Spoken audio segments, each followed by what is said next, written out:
లోక్సభ ఎన్నికలకు ముందు కాంగ్రెస్ అధ్యక్షుడు రాహుల్ గాంధీ సంచలన ప్రకటన చేశారు. ఛత్తీస్గఢ్ రాజధాని అటల్ నగర్ లో పర్యటించిన రాహుల్ వచ్చే ఎన్నికల్లో కాంగ్రెస్ పార్టీ కేంద్రంలో అధికారంలోకి వస్తే మినిమం యూనివర్సల్ బేసిక్ ఇన్కమ్ పథకం అమలు చేస్తామన్నారు. దేశంలోని ప్రతి పేదకు కొంత మొత్తం బ్యాంక్ అకౌంట్ల ద్వారా అందిస్తామన్నారు. దేశంలో ఏ పేదవాడు ఆకలితో బాధపడకూడదనే ఈ నిర్ణయాన్ని తీసుకున్నామన్నారు రాహుల్. ప్రపంచంలో ఏ దేశంలోనూ ఈ పథకమే లేదన్నారు.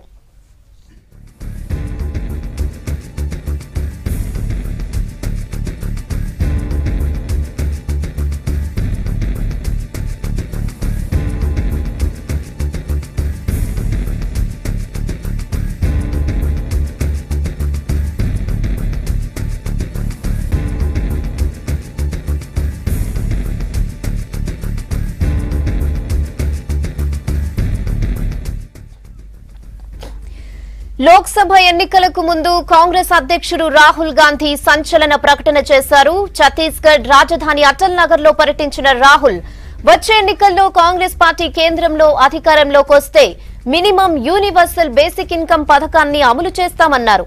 దేశంలోని ప్రతి పేదవాడికి కొంత మొత్తం బ్యాంక్ అకౌంట్స్ ద్వారా అందిస్తామన్నారు. దేశంలో ఏ పేదవాడు ఆకలితో బాధపడకూడదనే ఈ డెసిషన్ తీసుకున్నామన్నారు రాహుల్ గాంధీ.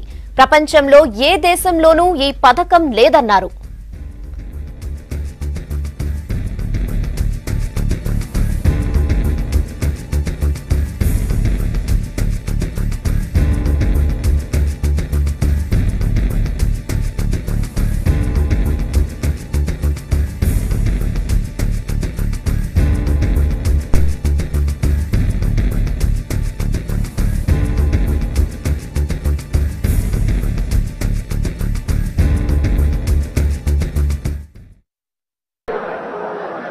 अब हम एक ऐसा कदम उठाने जा रहे हैं जो दुनिया की किसी भी सरकार ने नहीं उठाया हुआ, और यह काम सिर्फ कांग्रेस पार्टी कर सकती है।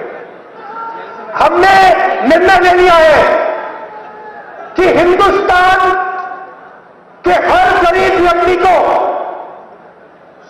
2019 के बाद कांग्रेस पार्टी वाली सरकार गारंटी करके न्यूनतम आमदनी देने जा रही है। इसका मतलब मिनिमम इनकम गारंटी, मतलब हिंदुस्तान के हर गरीब व्यक्ति के बैंक अकाउंट में कम से कम न्यूनतम आमदनी हिंदुस्तान की सरकार देने जा रही है। मतलब हिंदुस्तान में ना कोई भूखा रहेगा, ना कोई गरीब रहेगा। और यह छत्तीसगढ़ में करेंगे, मध्य प्रदेश, राजस्थान, हर प्रदेश में करेंगे। हम दो हिंदुस्तान नहीं चाहते हैं, एक हिंदुस्तान होगा, और उस हिंदुस्तान में हर गरीब व्यक्ति को मिनिमम इनकम देने का काम कांग्रेस पार्टी की सरकार करेगी। और यह काम आज तक दुनिया की किसी सरकार ने नहीं किया है। यह काम दुनिया में सबसे पहले हिंदुस्तान की 2019 के बाद कांग्रेस वाली सरकार करने जा रही है। ऐतिहासिक काम है भाइयों और बहनों, और यह हम आपके लिए करेंगे।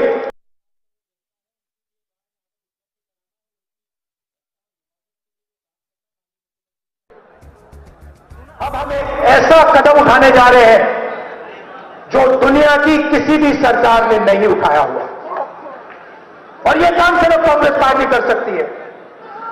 हमने निर्णय ले लिया है कि हिंदुस्तान के हर गरीब व्यक्ति को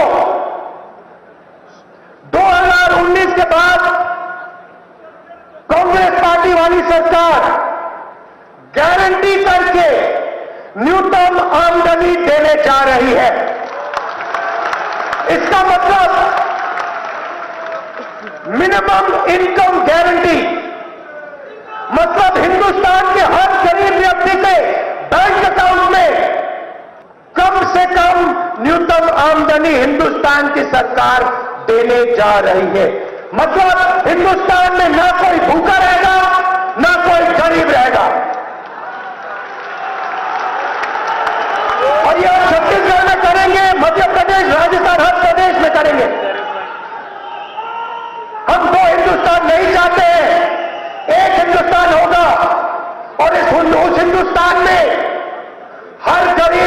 व्यक्ति को मिनिमम इनकम देने का काम कांग्रेस पार्टी की सरकार करेगी और यह काम आज तक दुनिया की किसी सरकार ने नहीं किया है।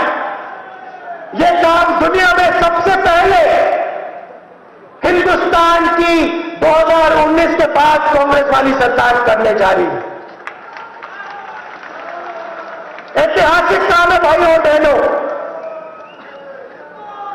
और ये हम आपके लिए करेंगे।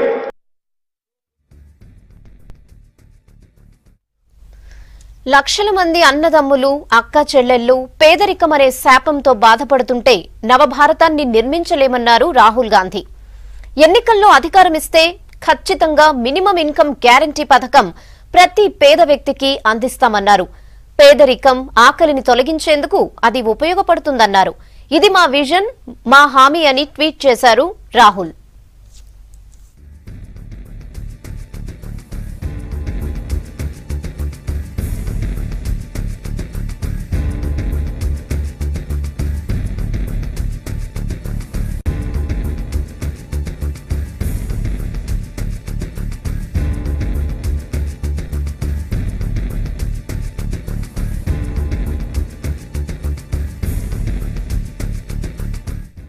రాహుల్ ప్రకటనపై మరిన్ని డీటెయిల్స్ భరత్ నడి తెలుసుకుందాం. Bharat, good evening. చెప్పండి, రాహుల్ స్టేట్మెంట్ ని ఎలా చూడొచ్చు? కేంద్రం కూడా ఈ మధ్యనే ఈడబ్ల్యూఎస్ రిజర్వేషన్లు కూడా ప్రకటించింది. ఇక ఇప్పుడు రాహుల్ కూడా కొత్త పథకం ప్రకటించారు. దీన్ని ఎలా చూడొచ్చు? ఎన్నికల హీట్ మొదలైందనుకోవచ్చా? డెఫినెట్ గా ఎన్నికల హీట్ మొదలైందని చెప్పొచ్చు. ఛత్తీస్గఢ్ లో నయా రాయపూర్ లో కాంగ్రెస్ పార్టీ ఇవాళ ఒక భారీ ర్యాలీ నిర్వహించింది. అధికారంలోకి వచ్చిన సందర్భంగా కాంగ్రెస్ పార్టీ నిర్వహించిన ర్యాలీలో రాహుల్ గాంధీ ఒక సంచలన ప్రకటన చేశారు. 2019 ఎన్నికల్లో అధికారంలోకి వస్తే యూనివర్సల్ బేసిక్ ఇన్కమ్ అంటే ప్రతి కుటుంబానికి కనీస ఆదాయం ఉండే విధంగా కేంద్ర ప్రభుత్వం చర్యలు తీసుకుంటుంది. ఆ మేరకు ఒక కనీస ఆదాయాన్ని ఫిక్స్ చేస్తాం. ఆ ఆదాయం లేని వాళ్లకు నేరుగా బ్యాంక్ అకౌంట్లో ఆ డబ్బులు వేస్తామని ప్రకటించారు. అయితే అమౌంట్ ఎంత అన్నది వెల్లడించలేదు, కానీ యూనివర్సల్ బేసిక్ ఇన్కమ్ అయితే ఖచ్చితంగా ఉంటుంది అని చెప్పి రాహుల్ గాంధీ ప్రకటించారు. అంటే అమౌంట్ నెలకు 3,000, 4,000 లేకపోతే ఎంత అన్నది మాత్రం స్పష్టంగా ప్రకటించలేదు. అయితే ఇప్పుడు మన దగ్గర రైతు బంధు స్కీమ్ ఉంది. రైతు బంధులో ఎకరానికి బట్టి ఇంత అన్నట్టు ఇస్తున్నారు. అయితే ఇది రైతులకు సంబంధం లేకుండా ఎవరైనా ఏ వృత్తి చేపట్టే వారైనా వాళ్ళ ఇన్కమ్ కనుక ఆదాయం కనుక తక్కువ ఉంటే వాళ్లకు కేంద్ర ప్రభుత్వమే నేరుగా వాళ్ళ బ్యాంక్ అకౌంట్లో డబ్బులు వేస్తుంది. ఇది యూనివర్సల్ బేసిక్ ఇన్కమ్ స్కీమ్ యొక్క ఉద్దేశం. అంటే దీనికి సంబంధించిన గైడ్ లైన్స్, అంటే వాళ్ళ ఈ స్కీమ్లో ఉండాలంటే కనుక, ఈ స్కీమ్లో అకౌంట్లో మనీ ట్రాన్స్ఫర్ చేయాలంటే కనుక ఎంత ఆదాయం ఉండాలి, ఇవన్నీ కూడా తర్వాత వస్తాయి. బట్ రాహుల్ గాంధీ ఇప్పుడు ఈ ఛత్తీస్గఢ్ ర్యాలీలో ఈ ప్రకటన చేశారు. కోట్లాది మంది ప్రజలు ఆకలితో లేకపోతే పేదరికంతో బాధపడుతుంటే న్యూ ఇండియా ఉన్నట్టు కాదు, వాళ్ళందరినీ రక్షించడానికి ఈ పథకం తీసుకొస్తున్నామంటూ ఆయన ఆ తర్వాత ట్వీట్ కూడా చేశారు. అయితే ఇంత హడావుడిగా ప్రకటన చేయడానికి కారణం కూడా కనిపిస్తోంది. ఫిబ్రవరి 1వ తేదీన కేంద్ర ప్రభుత్వం బడ్జెట్ ప్రవేశపెట్టబోతుంది. ఈ బడ్జెట్లో యూనివర్సల్ బేసిక్ ఇన్కమ్ స్కీమ్ను నరేంద్ర మోడీ ప్రభుత్వమే ప్రవేశపెట్టే యోచన ఉందని చెప్తున్నారు. చాలా రోజులుగా వార్తలు వినిపిస్తున్నాయి. సో ఈ నేపథ్యంలో రాహుల్ గాంధీ ఒక అడుగు ముందుకేసి ముందుగానే ప్రకటించడం ద్వారా ఒకవేళ కేంద్ర ప్రభుత్వం కనుక బడ్జెట్లో ఆ స్కీమ్ను కనుక ప్రకటిస్తే దానికంటే ముందే కాంగ్రెస్ పార్టీ అనౌన్స్ చేసింది కాబట్టి కేంద్ర ప్రభుత్వం ప్రకటించిందని క్రెడిట్ వచ్చే విధంగా అనౌన్స్ చేశారని కూడా బీజేపీ వర్గాలు అంటున్నారు. అంటే బడ్జెట్లో ఏముంటుందో ఎవరికి తెలియదు. నార్మల్గా అయితే ఇప్పుడు ఓటాన్ అకౌంట్ బడ్జెట్ ప్రవేశపెట్టడం అనేది సంప్రదాయంగా వస్తుంది. ఓటాన్ అకౌంట్ బడ్జెట్లో పూర్తి స్థాయి వివరాలు ఉండవు, కానీ ఈ ఓటాన్ అకౌంట్ బడ్జెట్లోనే రైతు బంధు లాంటి పథకం ప్రవేశపెడతామంటున్నారు, యూనివర్సల్ బేసిక్ ఇన్కమ్ అంటున్నారు. చాలా రకాల వార్తలు వస్తున్నాయి. బడ్జెట్లో ఏముందో ఎవరికి తెలియదు. సో ఒకటైతే కేంద్ర ప్రభుత్వం రూల్ అవుట్ చేసింది, రుణమాఫీ మాత్రం చేయమని నరేంద్ర మోడీ స్పష్టం చేశారు. రాహుల్ గాంధీ ఆ హామీ కూడా ఇచ్చారు, తాము అధికారంలోకి వస్తే దేశవ్యాప్తంగా రుణమాఫీ చేస్తామని హామీ ఇచ్చారు. రెండవది, ఇది రైతులతో సంబంధం లేకుండా ఏ వృత్తికి చెందిన వారైనా ఎవరైనా వాళ్ళు పేదవారిగా ఉంటే, వాళ్ళ కనీస ఆదాయం కంటే తక్కువ ఉంటే వాళ్లకు కేంద్ర ప్రభుత్వం వాళ్ళ బ్యాంక్ అకౌంట్ ద్వారా ట్రాన్స్ఫర్ చేస్తుంది మనీ అన్నది రాహుల్ గాంధీ ఇచ్చిన హామీ. అయితే మోడీ మధ్యలో కూడా ఈ ఆలోచన ఉంది. అందుకనే జన్ధన్ యోజన అకౌంట్లు ప్రతి కుటుంబానికి ప్రతి వ్యక్తికి బ్యాంక్ అకౌంట్లు ఉండాలన్న ఉద్దేశంతోనే జన్ధన్ యోజన స్కీమ్ను మోడీ ప్రవేశపెట్టారు. ఈ జన్ధన్ యోజన ఖాతాలు ఉన్న వారి అకౌంట్లో ఎంతో కొంత డబ్బు ట్రాన్స్ఫర్ చేసే ఉద్దేశం కేంద్ర ప్రభుత్వానికి కూడా ఉందని చెప్తున్నారు. సో ఈ నేపథ్యంలో రాహుల్ గాంధీ అయితే ఒక అడుగు ముందుకేశారని చెప్పొచ్చు ఈ ప్రకటన ద్వారా. డెఫినెట్గా ఈ ప్రకటన అయితే అందరినీ ఆకర్షిస్తూ వస్తుంది. కాంగ్రెస్ పార్టీ కూడా అదే భావిస్తుంది. 2004లో మొదటిసారి అధికారంలోకి వచ్చిన తర్వాత 2009లో గ్రామీణ ఉపాధి హామీ పథకం అన్నది చాలా వర్కౌట్ అయింది. దాని కారణంగా కాంగ్రెస్ పార్టీ గణనీయ సంఖ్యలో సీట్లు సాధించింది. ఇటీవల కాలంలో ఎప్పుడూ లేని విధంగా 206 సీట్లు సాధించింది. 2014లో అదే మిస్ అయింది. ఎటువంటి జనాకర్షక స్కీమ్ ప్రకటించకపోవడం. 2009లోనేమో గ్రామీణ ఉపాధి హామీ పథకం, రైతు రుణమాఫీ, ఈ రెండు బాగా వర్కౌట్ అయ్యాయి. 2014లోనేమో ఏ పథకం కూడా ప్రజలకు చేరువ కాలేదు. అందుకనే ఘోరంగా ఓటమి పాలయ్యాయని భావిస్తుంది. అందుకనే ప్రజాకర్షక స్కీములు ప్రకటించాలన్న ఉద్దేశంతోనే ఒకటి రుణమాఫీ, రెండవది ఇప్పుడు యూనివర్సల్ బేసిక్ ఇన్కమ్ స్కీమ్ కూడా రాహుల్ గాంధీ ప్రకటించారు. దీని మీద బీజేపీ ఏ విధంగా రెస్పాండ్ అవుతుంది? కేంద్ర ప్రభుత్వ బడ్జెట్లో ఈ అంశం ఉంటుందా? యూనివర్సల్ బేసిక్ ఇన్కమ్ స్కీమ్ అన్నది ఉంటుందా? ఉంటే కనుక మరి ప్రజలు దాన్ని బిలీవ్ చేస్తారు. ఎందుకంటే 4.5 సంవత్సరాల పాటు అధికారంలో ఉండి చివరి 2 నెలల్లో ఇస్తామంటే దాన్ని అంగీకరిస్తారా? ఇవన్నీ కూడా చూడాల్సి ఉంది. Rehana, thanks for the updates.